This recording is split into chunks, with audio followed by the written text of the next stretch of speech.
Well, here we are tonight in the Rafferty family, the family of Martin and Ita. And I would have no hesitation in describing this family as a GAA family. And Martin, Ita and Bernice here are going to give us their thoughts of the local GAA in the area.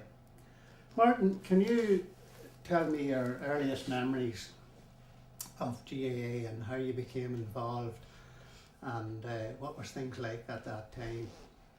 Things would have been very tough. My earliest memories was going to see Armagh when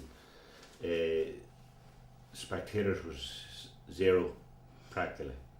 My first memories was 5 in Westmeath one day. 5 supporters. 5 supporters. 5 supporters. When was this? Was this 50s? Way back in the 60s. 60s sometimes. 5 supporters. 5 supporters. Uh-huh. That was terrible. Like now, you know, the way the thing has developed is so unreal. There was just 5 of us there. I forget the exact amount in. It's only buttons. Mm-hmm. Now, like myself, that was there from the word go. Now I can't even get a blinking ticket. When Armagh had their big run in 2002 All Ireland, there was certainly a lot more than 5 there that day. Yeah. 25,000 from Armagh. There was no saying in the 60s. And you had difficulty in getting it. And I had great difficulty in getting a ticket. That's amazing. Eventually got one alright, but with great difficulty. Like it's. Going back to your father, had he much of involvement in the GAA? He would have had a bit of involvement going to the county match and stuff, but he was a great local club man. Like we started off down here with a bit of basketball and stuff, and then he got Father Pat and him got talking, and Father Pat Cassidy, which Lord have mercy on him now, he's dead and gone. But him and Daddy was very great. Yeah. He would have taken him round on the first Fridays, and then they started talking about football, and there was no field in the area. Daddy, he says, well, if you want a field here, I have plenty. Take one of mine. Then Father Pat decided to run a pitch and putt and basketball nets, and then a set of goals. Only one set of goals. So the remnants of a team grew out of that. Well, that's where it all really started from in this area. Aye. You know, at this stage, like, you know. That would have been very generous of your father, because this being an agricultural area, like, land's precious. Yeah, well, he never thought much of land. He offered the priest land for building houses one time too. He was that type of person, just. And that was just him. So it was. Ida, going to you there, back in your young days, although you lived at the other side of the parish to Lissummon here, do you have any thoughts of your family involvement in GAA? Yeah, I definitely would remember John and Joe would have played for Carrickruppen, and Oliver would have taken part as well. Carrickruppen was their local team. Yeah. Did you go to the matches yourself then? Not really, no. In the earlier days I hadn't much interest. But then as I got a bit older and started to follow White Cross, and would went to matches in White Cross. When White Cross and Billig was playing, there was always great crowd. How far away were you from White Cross then? About 20 minutes. 20 minutes. And was it a love of the GAA, or had you a bit of a crush on some of the boys? It had been a bit of crack, just I think, when a crowd of girls would have got together. Indeed. You know.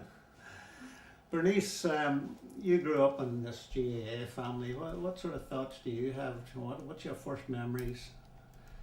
Well, living in Lissummon, you had to be, if you weren't part of the GAA, you didn't really belong. Everything sort of focuses around the local football team, and growing up I would have went along with my dad and my sisters over to the local football field and supported them every week, and then also the youth club was associated with that, and I would have taken part in the youth club, taking classes, netball and that sort of thing, and looking after the younger children. And then there was also the bulletin, which was a very big part of the GAA. And this was a local bulletin that the club produced. The club produced, and would have done match reports and maybe looked at different functions that were going on in the youth club and that. So it was a very, very big part of life growing up. And you were responsible for producing that bulletin then? Well, myself, along with a number of other in the community. You know, it was all a community effort you know, everybody would have contributed different stories, and then I would have sort of put it together on the computer. But you know, I think the GAA is a community thing, and everybody works together. Yeah. You know, and it's very important. Martin, you talked there about following Armagh in those days. You would remember the team layout and all, would you? Would you have any heroes from that day? Who do you admire? Who was one of the... Jim McCare was a great man in his day. Would have seen younger than that now. Jim McCare would have been the Clonagale man. Yes. Loved Jim. Man great. Gene Hughes, Lord have mercy on him. Gene Hughes. Remember Don McCartan kicking the ankles of Leo McCabe one day in Lurgan? So he did, while they were standing for the national anthem. This happened off the ball.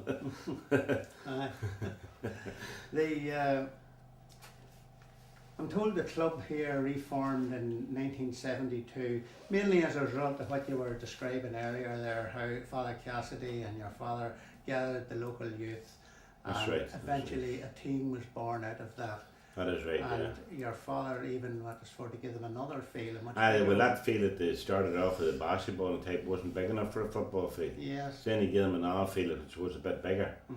And it just made them in flat, like it might have been a wee bit of a hill on it, but it was good enough to go on. What would your involvement have been that time? This was the early 70s, I believe. Oh, my involvement at that time was to make sure the field was rolled and the cow dung was scattered all over the place, and chase the cows away to the other side of the field and put up a cord to hold them. So this was just a farm agricultural Absolutely. field. Yeah. And you described there you had to chase the cows. Oh, chase the cows away and get the shovel and scrape it. One can well imagine. Clean up the squares.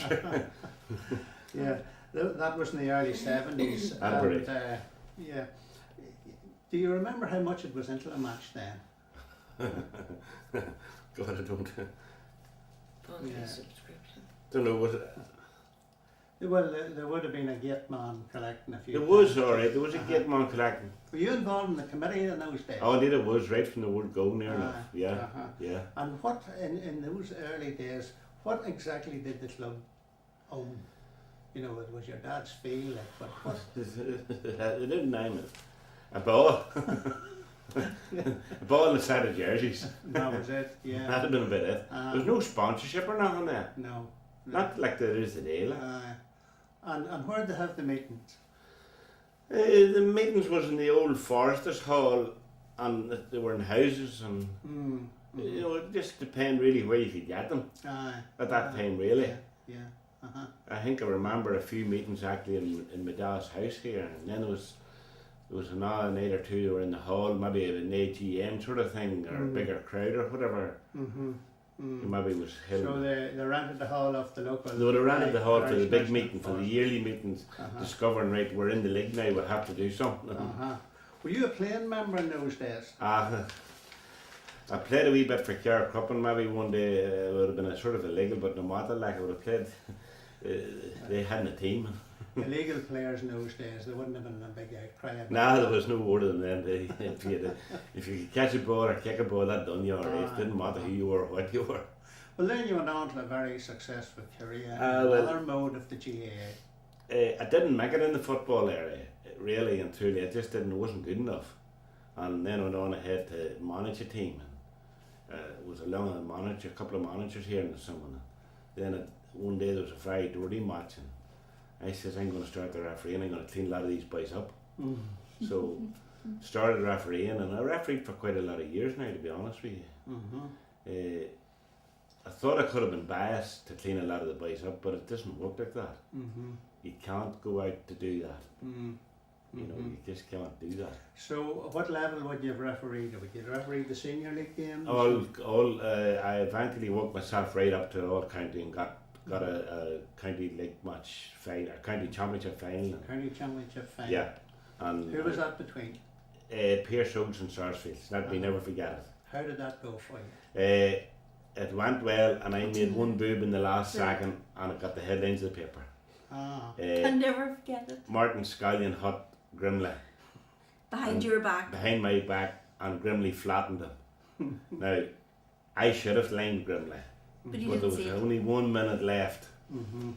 and the match over, and I just didn't do it. But it got the headlines, you know. Bernice, what way did this make you feel to see Dad in the local press? I have to say, being a daughter of a referee, or mummy can vouch for to a wife, it's horrible.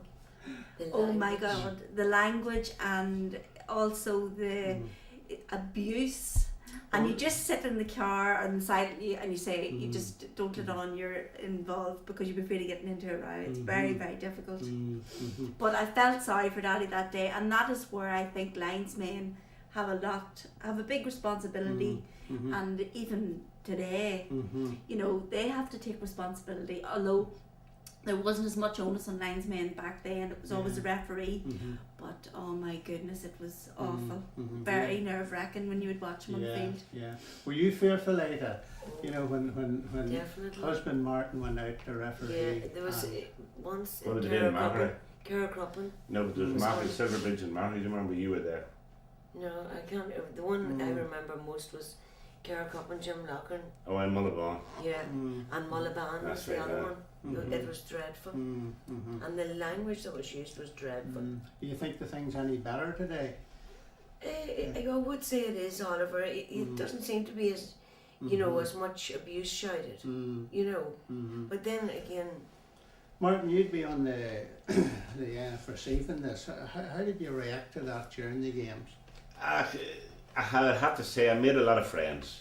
You had one Irish enemies. Friends? Yes. Yes. I did. Made a lot of friends. Sure, everybody To this day, would know. I have made a lot of friends through refereeing. And you get to know a lot of people. And you get to know, I was a county board delegate as well, and I got to the county board meetings, and then you meet somebody else, and you go to Crow Park now, and I meet people that I refereed years ago, and they're calling me Martin, and I personally know their face, but I couldn't say Jimmy, Johnny. I don't know what. And it's all ages. And it's all ages. Like these men older than me and younger than me, and they're still calling me Martin. And as I say, you meet a lot of From all friends. kind. See they? From all, you know. Oh, absolutely, yeah. Yeah, super friends. Yeah. Did you go as far as refereeing a county match? I did. I done the Antrim and Down Minors in Park Esther. Funny, if old Paddy Nugent Senior had lived a little bit longer, Lord of mercy on him, I think I would have made it a wee bit further. Paddy had a great love for me, and I had a great love for him, and he was my spokesperson, and that was my first or maybe second minor league match. Tell me this, you give this great contribution and a very important role of the GAA, and then you come and you retired and hung up your whistle and what have you. Do you feel appreciated for it and thanked for what you've done? Probably not. Not if you look back now on what people are supposed to be doing the day, like getting paid and getting this and getting that and getting like I get nothing. Only the most bad manners. There was, going back to the local club again, I've noticed there's a fair bit of development on in recent years. Were you involved in that? I was very much involved in that. No racing myself. There was a bit of ground. We're always in the search for a bit of ground. So this bit of ground over in Laois come for sale, and there was a lot of negotiations went on before the final day of the auction, and the specific families didn't want us to have the ground. So anyway, Noel Rice and I was the two spokespersons, and we had 7,000 in the kitty at the time. Yes, the club had 7,000 in the bank, and they were going to buy. And we were going to buy 4 acres of ground. 4 acres of ground. And so it was left in our hands to do what we thought was right. When was this? Was this the? That was the least. I know, but what year do you think? Roughly. 87 or 8, or in around, give or take. In around that, And the club had 7,000. Yeah. Was that successful, these negotiations then? Well, they were successful, though Noel and I came home that night. We didn't know how to come home or not because we spent 21,000. Yeah. And we didn't know how it would be hugged or kicked. or stone. Our stones, you know. Yeah, But touch wood, thank God it went well. it went well, And this piece of agricultural land was then developed into like it was developed. We got diggers in, and it is a lot of on the labour now. Yeah. A lot of on the labour.